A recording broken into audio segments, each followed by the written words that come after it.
Attention les doigts.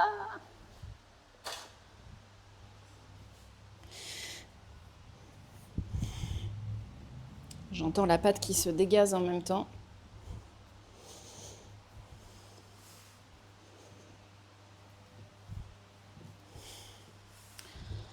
Par contre, elle est hyper élastique.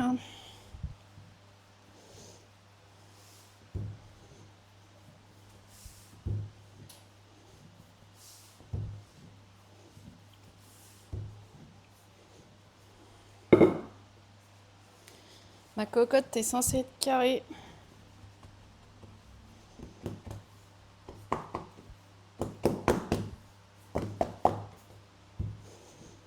Rectangulaire en tout cas.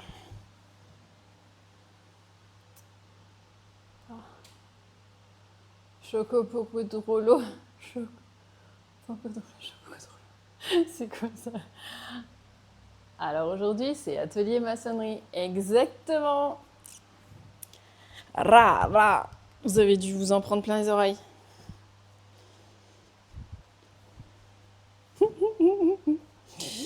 C'est ça.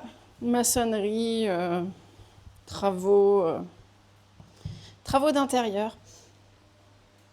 Ah ben c'est ça, quand on n'a pas de laminoir, on fait les croissants à la main. Vous devez juste vérifier parce que je sais qu'ils font des travaux justement dans la rue et ils avaient envie de dégager une voiture qui gênait.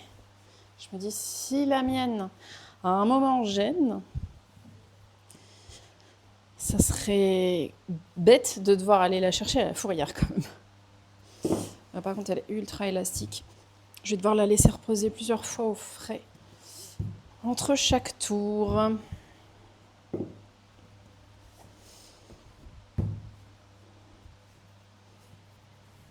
on va mettre comment par rapport à la taille de ça? Je pense qu'on est bien.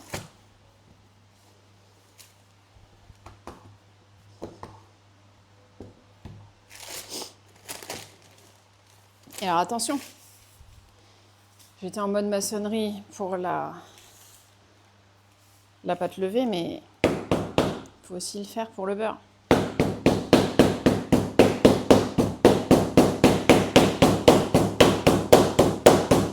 Sinon, le beurre marbre. Et il faut lui redonner une texture un peu souple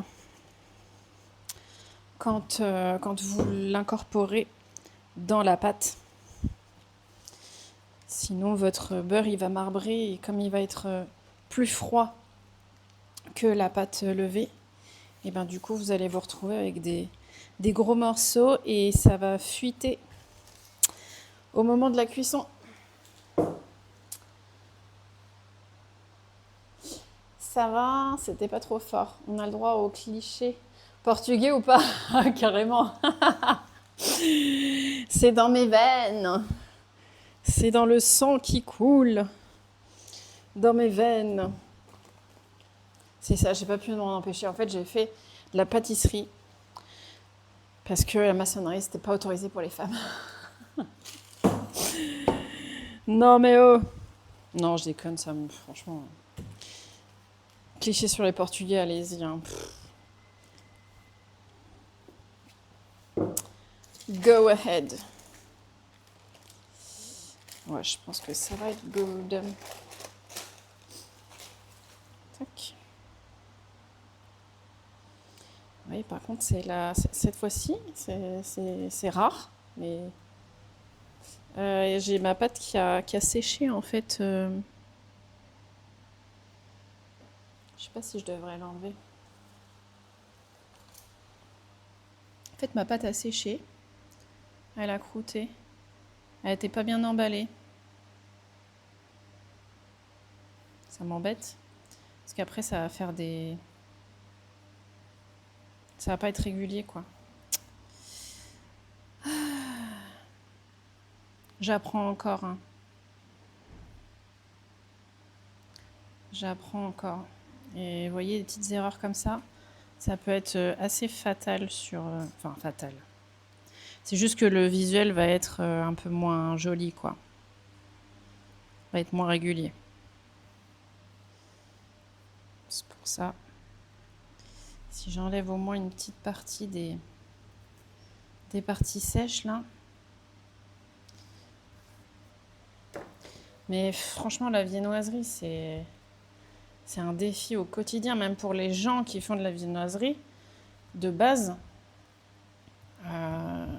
Les températures, l'hydratation de la pâte,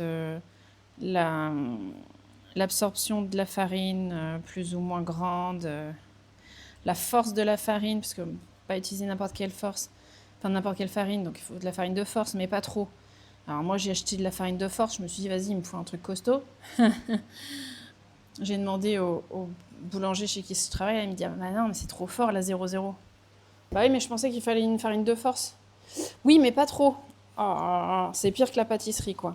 Vraiment en termes de... Je déconne pas en termes de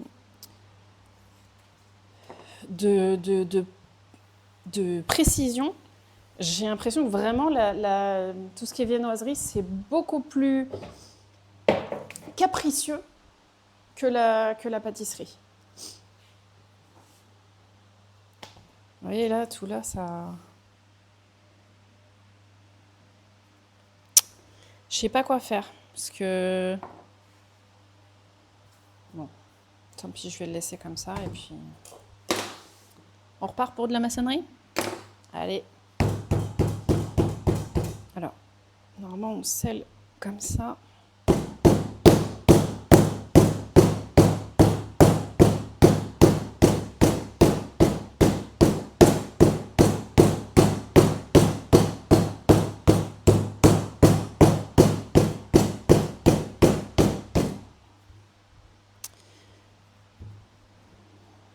Je suis un monsieur qui fait des workshops et de la formation sur la viennoiserie. C'est un fou furieux. Franchement, il s'appelle The Old Man Tea sur Instagram et c'est juste une tuerie. C'est vidéo, c'est réel, enfin tout ce que vous voulez. Je pense que ces workshops doivent être incroyables parce qu'il y a tellement de techniques, tellement de précision. C'est juste... Tu confirmes que la météo influe sur le rendu de tes pâtes? Complètement. J'avais cette impression quand je faisais mon pain moi-même. Ça fait bug la cam du haut. Ah, ok. Alors attends.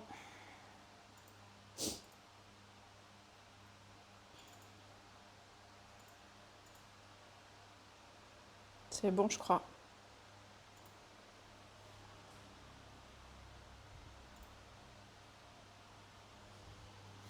On est bon.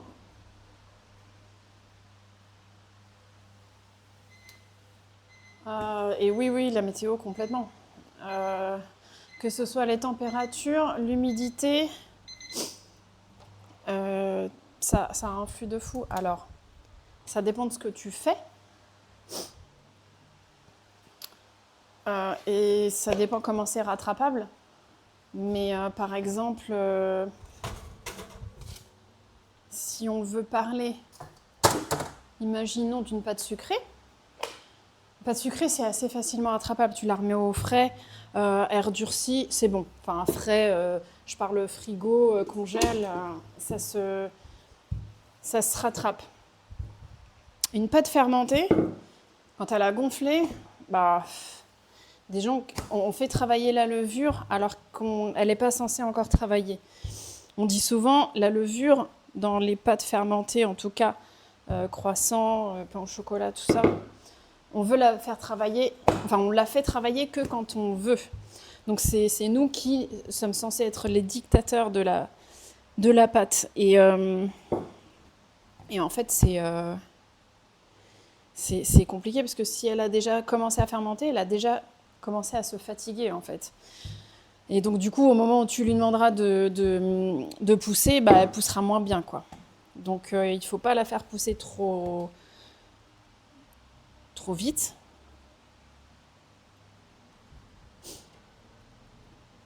On va sceller comme ça parce que... Hop, voilà. Donc là, on a fait un tour double. Donc c'est un tour double, un tour simple pour les croissants. Il n'y a pas besoin de faire 36 000 tours. Euh,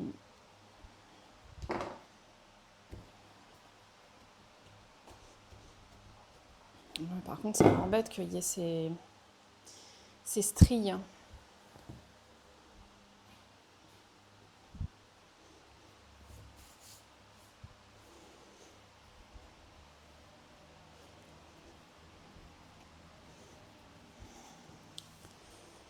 Je vais leur faire partir de côté.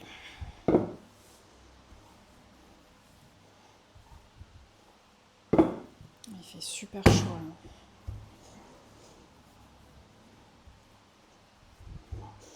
Et donc oui, pâte fermentée, c'est un peu gênant en fait que ça que pâte fermentée, c'est gênant que ça fermente trop tôt. Parce que le ferment va perdre de sa force et j'ai